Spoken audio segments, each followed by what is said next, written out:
نماز کو اسلام میں مومن کی معراج کہا گیا ہے، اور نماز کو مومن کی معراج اس لیے کہا جاتا ہے کہ اسی میں مومن کا عروج رکھا گیا ہے۔ جو شخص نماز کو مضبوطی سے پکڑ لے اسے کامیاب ہونے سے کوئی نہیں روک سکتا، اور جو شخص نماز کو چھوڑ دے تو سمجھو اس کا زوال شروع ہو چکا ہے۔ میرے بھائیو، نماز کی پابندی کرو۔ اگر تم دنیا اور آخرت کی کامیابیاں اور کامرانیاں حاصل کرنا چاہتے ہو تو پھر نماز کو مضبوطی سے پکڑ لو۔ کچھ بھی ہو جائے آپ کی نماز نہ چھوٹنے پائے، کیونکہ اللہ نے دنیا اور آخرت کی کامیابی نماز میں ہی رکھی ہے۔ نماز کے ذریعے سے اللہ کے ساتھ اپنے تعلق کو بہتر کرو۔ میرے بھائیو، اس دنیا میں ایک پتا بھی اللہ کی مرضی کے بغیر نہیں ہلتا۔ اس دنیا میں جو ہوتا ہے اللہ کی مرضی سے ہوتا ہے۔ انسان کا کسی بھی چیز پہ کسی قسم کا اختیار نہیں ہے۔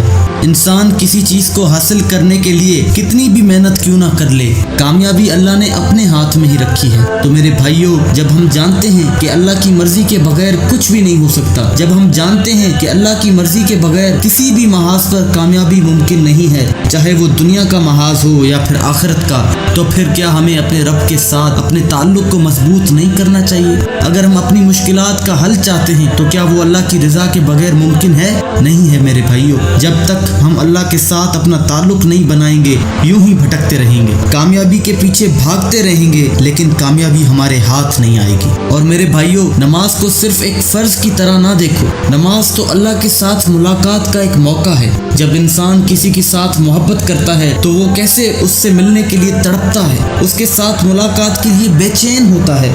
ہر پل اس کے دل میں اس انسان کی طرف کھینچ محسوس ہوتی ہے، اور جب ملاقات کا وقت آتا ہے تو اس کے دل میں کیسے ہلچل مچی ہوتی ہے۔ اسی طرح ہم نماز کے وقت اللہ سے ملاقات کے لیے جا رہے ہوتے ہیں، لیکن میرے بھائیو، نماز کے وقت کیا ہماری وہ کیفیت ہوتی ہے جو ایک عاشق کی اپنے محبوب سے ملاقات کے وقت ہوتی ہے؟ یہ سوال ہمیں خود سے پوچھنا چاہیے۔ ہم اپنے رب سے محبت کا دعویٰ تو کرتے ہیں، لیکن کیا ہمارا دل بھی رب سے ملاقات کی شوق میں مچلتا ہے؟ کیا ہمارے اندر اپنے رب سے ملاقات کی تڑپ موجود ہے؟ کیا ہمارا دل نماز کے لیے بے چین ہوتا ہے؟ حضور اکرم صلی اللہ علیہ وسلم نماز کے وقت حضرت بلال سے کہتے تھے، اٹھو بلال، اذان دو اور میری آنکھوں کو ٹھنڈک پہنچا دو۔ ہم عاشق رسول ہونے کا دعویٰ تو کرتے ہیں، لیکن کیا ہماری نماز بھی ہماری آنکھوں کے لیے ٹھنڈک کا ذریعہ بنتی ہے؟ کیا ہمارے سجدے ہمارے لیے سرور اور لطف کا سبب بنتے ہیں؟